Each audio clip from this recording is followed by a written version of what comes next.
I was trying to buy. You know how many days off this kid taking notes? Hold on.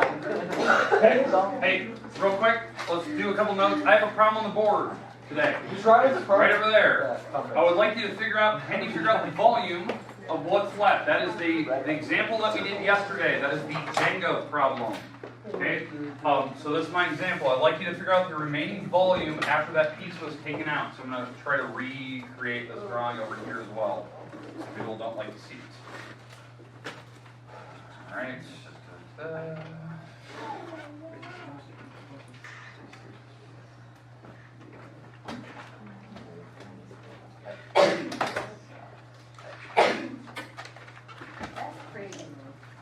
Yeah, not bad.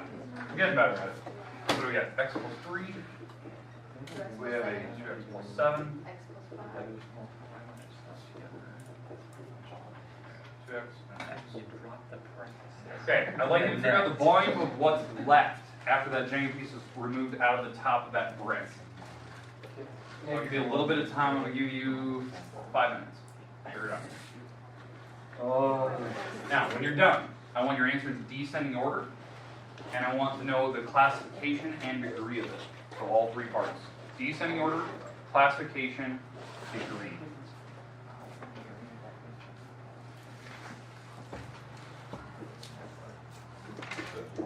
Once we're through this problem, then we're going to move on to factoring. Because we got 3 types of factoring we need to talk about today, and then we're done. Pretty easy.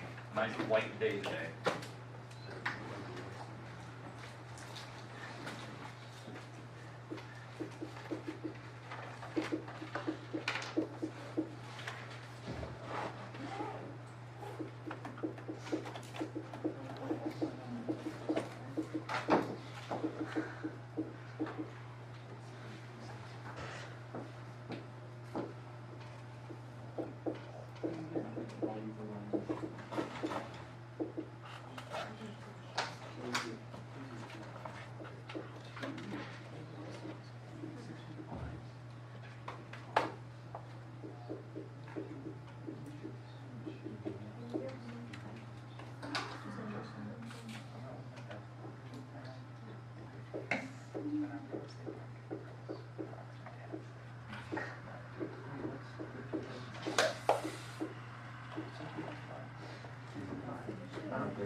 Okay, I'll give you about another 2 minutes here. Remember, you need to figure out the final answer. I think.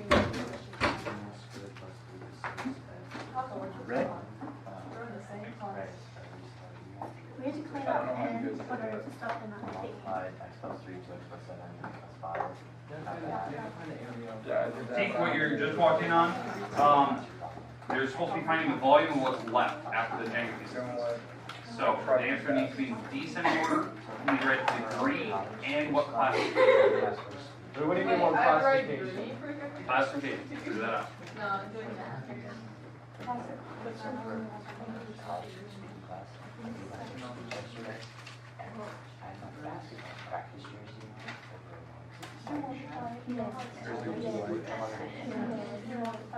Yes. like, I was so that's what I figured out. We'll work the taxes in our videos. You guys aren't taxed. You're a chain. Well, I did it 2 different ways and I You have to wear the chains so too. that's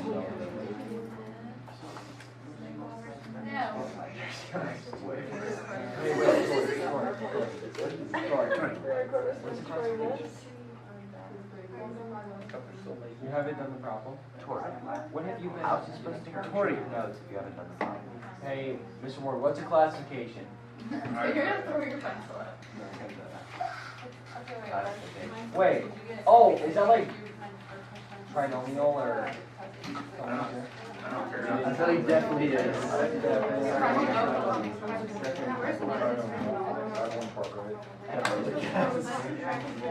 We're right, because he's smiling. He knows. He has that grin on his face. He knows, we know. We know that we know. He knows that we somehow. That would be pretty If we wear, what if we all did that? They don't care what we do.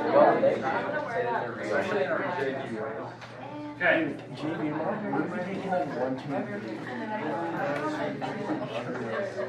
He's got pressure. He said they were happy. Okay, do we need another pen? Okay, let's start with the gentleman in the back.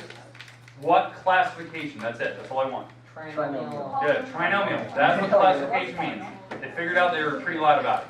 Okay, it's monomial, binomial, trinomial, or just polynomial. It's tri because There's 3 terms. there's 3 terms. Now, you're probably thinking to yourself, I have 4. Why was it 3 but don't tell me the answer? Why was it 3? Why was it 3, not 4? Because I had 4 for a while. Oh, because you have to. And to subtract. And things go away. Okay, now let's start with maybe that group in the back. What degree is it? Second degree. Did everyone get second degree? I got that part right. Now, here's the thing. This is 3 dimensions. It's 3 dimensions. Why wasn't it degree 3? Because, I didn't ask that. Ladies. Why was there was a 2 on the 3x? What if it's There was 2 on the 3x? And on the x. oh my. There was 2 on the x. Okay, that does explain 2, but why wasn't it degree Sam 3? Friday, Isaac Bell, and Abby Panel. Come to the office, please. Sam Friday, Isaac Bell, and Abby Panel. Okay. Why don't you have a degree 3 term? What happened? Canceled. Okay. Now, I don't care the remaining 3 groups here. I got like kind of a group of ladies, guys, group of ladies. What was the first one? Let's start with this. Girls in the front, right here. What was the first term you guys had for your final answer? 22x squared. Okay. Wow, what the heck? I got 17. How about I got 17? 3x squared. I got 17. We all got 17. Yeah, some. I got 17. Wait. 17. You just gotta subtract. Hey, next. Gentlemen, middle term. I had a binomial for an answer. Wrong. I know. All right, we'll move on to the girls. You'd be right. Because I got 78x. 38x. I got 86x. Say it again. Wait, did I forget to subtract? What do we have for the middle term? I got 86. 86x. Thank you. 86 Oh, I got 86. 86x. 86x. And somebody with the back number. 105. 105. Alright. Just 1 times 2. Okay. Can you work it out? Yes, we're gonna do that. Now, let's walk through why these are the answers. That is the correct answer. That's what I had in my paper. Let's talk it through. Okay. Actually, wait. I got yeah, 86. All right. So let's walk through why these are the final results. Why it's a trinomial. Why it's degree 2. All that stuff. This is the final answer, but why? So the setup. You have to multiply length, width, and height. Right. That's how you figure out the volume of the big picture. So that's x plus 3 times a 2x plus 7 times an x plus 5. That's the volume of the big picture. Now, we also have to subtract out the Jenga piece. This is the part that people mostly screw up on. It's right there. Because you need to know what the dimensions are for the Jenga piece, and you have to remember, you have to subtract it. That'll be a completely different part when we get to that part. But what is the dimensions of the Jenga piece? It's x, 2x, and x plus 3. Thank you. The x plus 3 has to go here. The reason why, the x plus 3 is the depth. That's the same as the Jenga piece going to the back. They have to transfer that up. That's something that they don't tell you. You have to figure out from the picture. The x plus 3 is the dimension going to the back. It's the depth. It's got to be the same as the depth for the entire picture. Okay? So now we can do some math here. So I'm gonna try to multiply this out. X times 2x is 2x squared. X times 7 is 7x. 3 times 2x is 6x. And 3 times 7 is 21. Alright, so again, how I'm getting those. That's doing the first item times both, that's these two. And then the second item times both. That's those. Now, we still have to take that times x plus 5, but does everyone understand how I get the first one? Yes. I didn't lose anybody yet? Nope. Okay, moving on. I'm going to simplify before I multiply because this could get a little dicey if I don't. It could be too big. So, this is a 13x and a 21, and we're going to take that times x plus 5. Alright, so now I'm going to FOIL that out. 2x times the x is 2x cubed.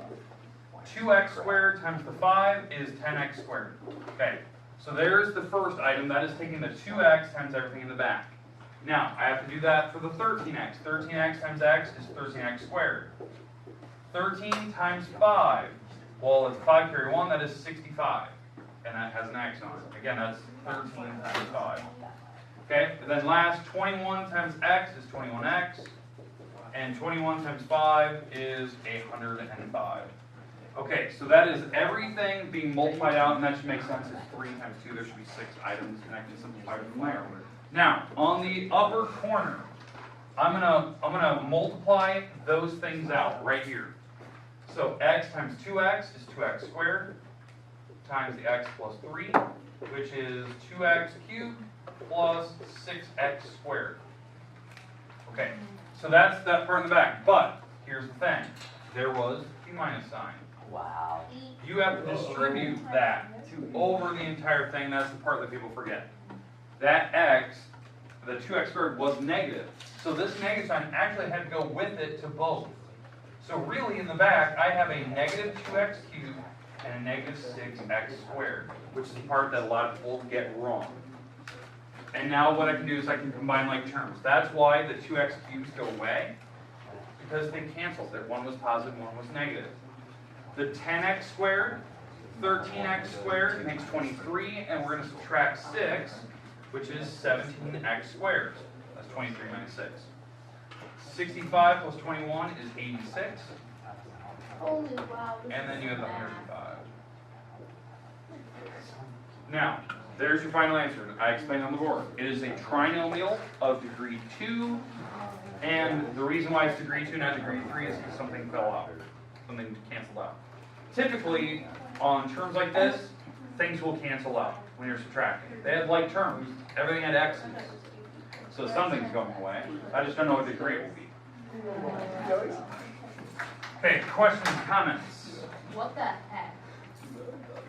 You actually want to add at the beginning, then everything is wrong. Okay.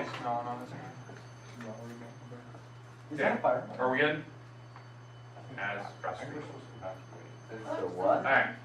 Okay, what we're going to do now, we're going to look at the last couple types of factoring, and then we're done for the day. Okay? Make sense? Yep. Alright, so here's what we need. Let's take out your notes if you haven't already. If you haven't been writing these down, I don't know what you're writing on. So take out your notes. Let's talk about the different types of factoring. Hopefully that made sense to you. Remember, I need some of these notes today, so keep track of that. I'm gonna try to take a picture of some of these notes today. Okay, now, we did common factors and trinomial factoring yesterday. The different rules. Okay, the one that I'm really kind of worried about is a problem like this. These are the types of problems I am worried about. I know that seems simple, but there's many different types of trinomials. What's the rule for how we do it? Well, you gotta check the signs. Check the signs. That's the first thing. It's same. They're the same. Addition. What are they? Addition. Both They addition. are addition. So when I do the two parentheses, they're going to be the same operation. They're going to be both pluses. They're the same. They're both pluses. If that was a minus sign in the back, they're It'd be different. different. So I don't even have to think about what's in front. Okay, how do you break a back squared? X and You take X. X and then take 6 and 1. Okay, and then 6 and 1, because we need to make 7 in the middle. It's got to multiply to give me 6 in the back, but add to give me 7 because there's 2 plus signs. Okay, so this is trinomials. Now, why I bring this up is we're going into the new types today, and you got to get it out of your head that we're always going to be trying trinomials. We're going to be moving on to cube rule today. We're moving on to grouping method. They have their own rules, so you have to kind of get through that. But now the first one is by far the easiest. We have to talk about difference of squares today. Let's go through an example of difference of squares and what it is. It's one that most people know, but a lot of people don't understand where it comes from. Difference of squares. I'm going to put an example of difference of squares on the board. Okay, I'd like to write this example down. We'll talk about it, then I'll do one more example after this, so we can move on to cube rule. Let me research. Justin, you have to write this one down. Plus 6 Now you got the dots. Okay. All right. What rule do we have? What do you remember learning back in Algebra 2 or Algebra 1 days? Well, first it's X, and then it's minus, and a plus, and then it's 8, and then 8. So it's 2 parentheses, right? Plus, minus, X and X, 8 and 8. Okay, now, how do we do that? Difference of squares always has different signs. They always have different signs. You break up the X squared evenly, you break up the 8 into perfect squares. Like what's the square root of 64? That's basically what you're doing. Okay, that's actually how you do difference of squares. Now, here's my question. Why? Why? Because the 8x's cancel. Okay, 8x is canceled. I agree with that. That's why when you FOIL it out, it would give you back to the original. But why is that the process for factoring? What do you mean? Because it wants to be. Because that's the one that works out. That's the Because first you split the x's, and I then you agree. split up I mean, 64. We are literally breaking into square roots. Take the square root of But 64. I haven't heard yet. Take the square root of 64.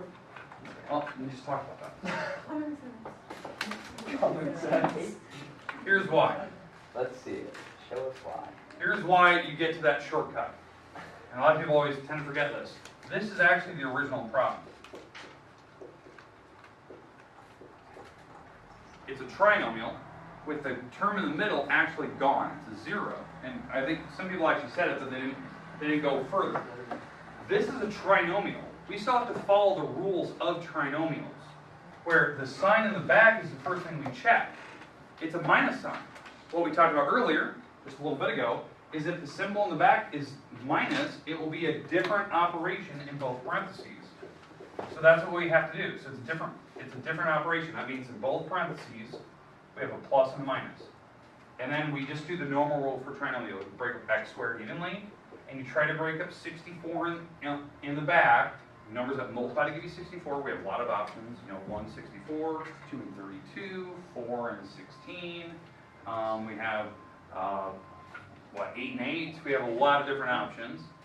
But the idea is that you have to make 0 in the middle. Well, the only way that this would work is 8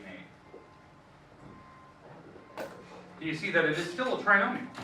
So that's the weird thing. Like, you could actually do difference of squares as a trinomial rule and not have to memorize a different rule completely. Now, I know in Algebra 2 they always just teach you plus minus, break them up evenly, you're done, move on.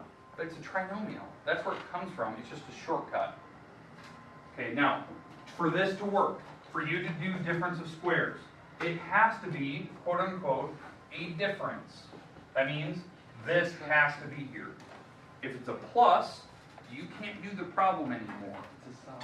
That would be a sum of squares, and we don't have a formula for that. Now, the other thing, both numbers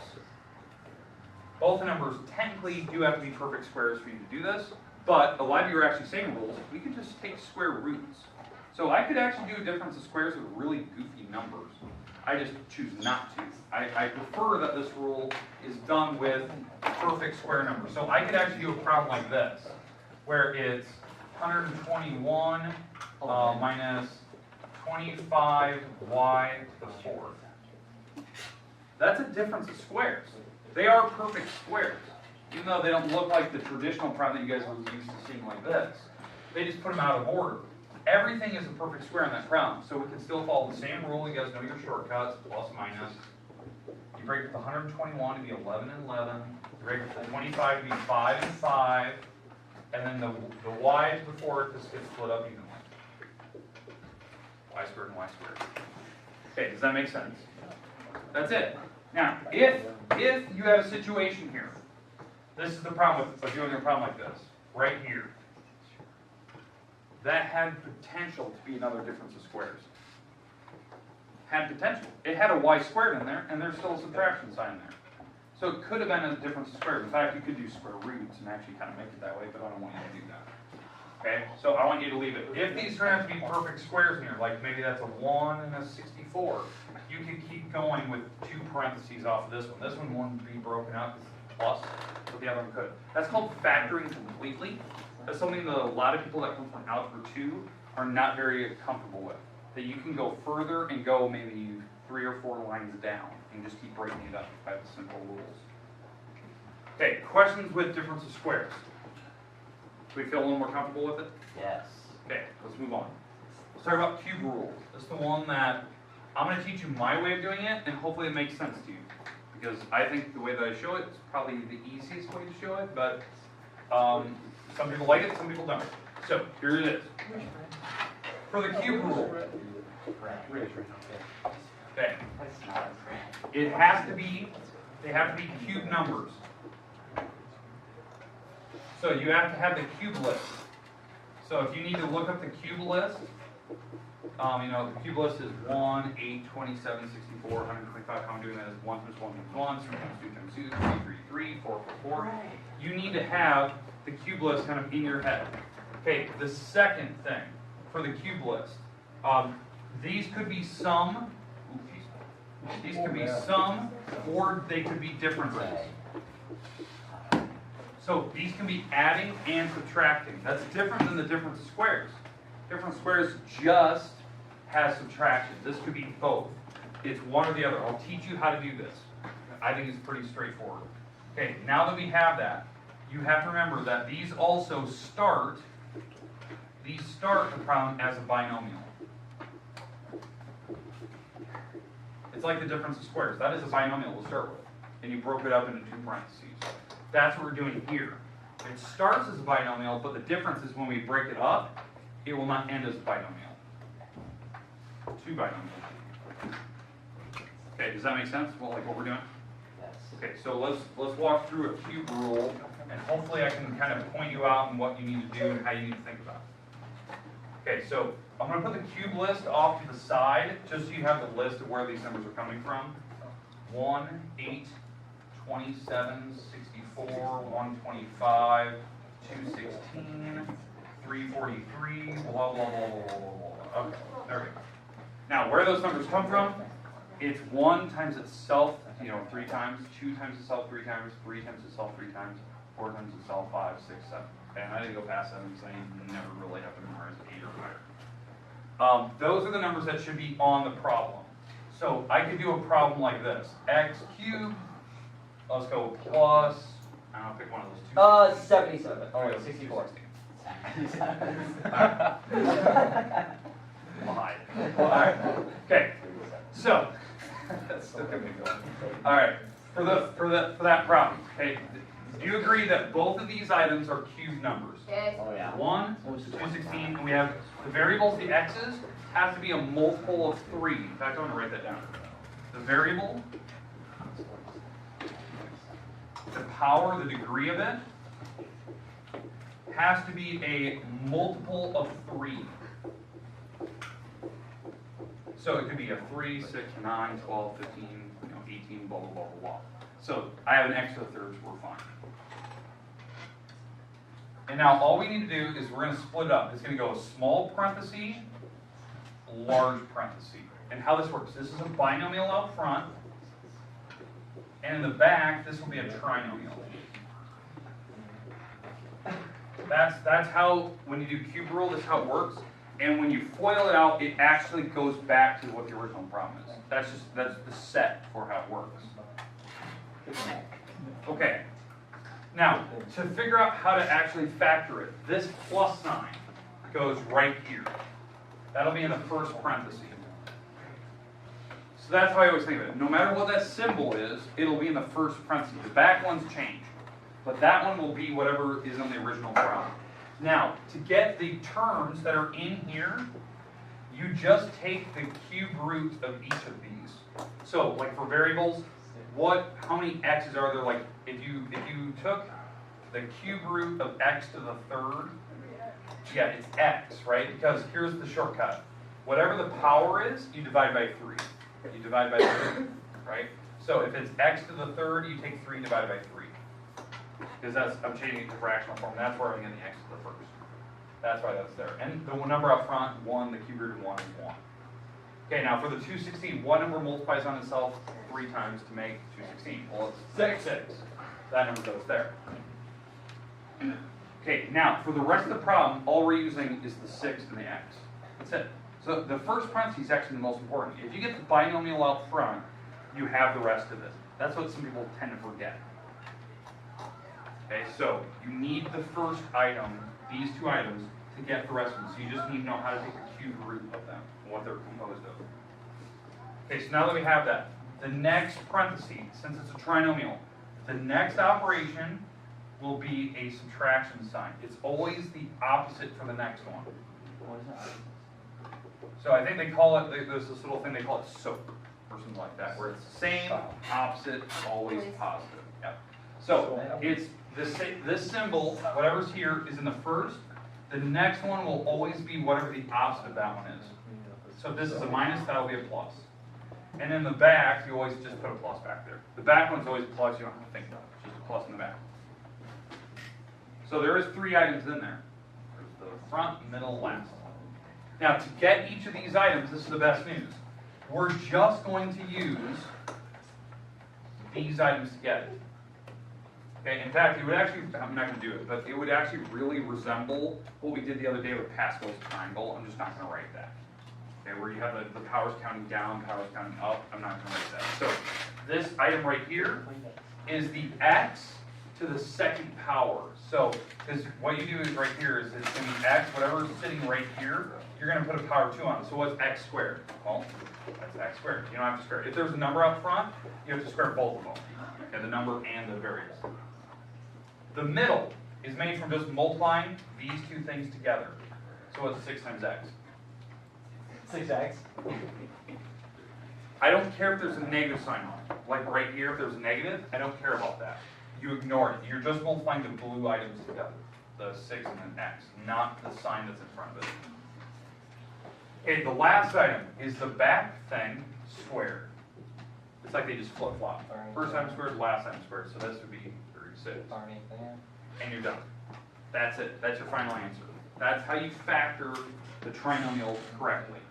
It's just a simple rule. You've got to get the first parenthesis, and if you have the first parenthesis down, you have the rest of it. But again, I did warn you of it. Like this back parenthesis is Pascal's triangle again. The first item is squared. After the bell rings, Layla Baker, Jack Van Dusseldorp, Ricky Calvo, and Devin Warner come to the office. Okay, so the back item is, the first item is squared, the back item is to the power of 0, the middle, they're both to the power of 1, and then it goes power of 0, power of 2. So it is Pascal's triangle, it's counting down and counting up. I just didn't want to show you that. Some people get really confused by that. All right, that's it for today. Tomorrow, we need to finish grouping method and maybe practice cube rule one more time or 2 more times. Hey, you need your book tomorrow. We will be getting homework tomorrow. Right. That'll be your last time of the week. Not that hard. Casey, can you do me a favor? No, I didn't. Hey, can I take a picture of somebody's notebook? You do it. Right.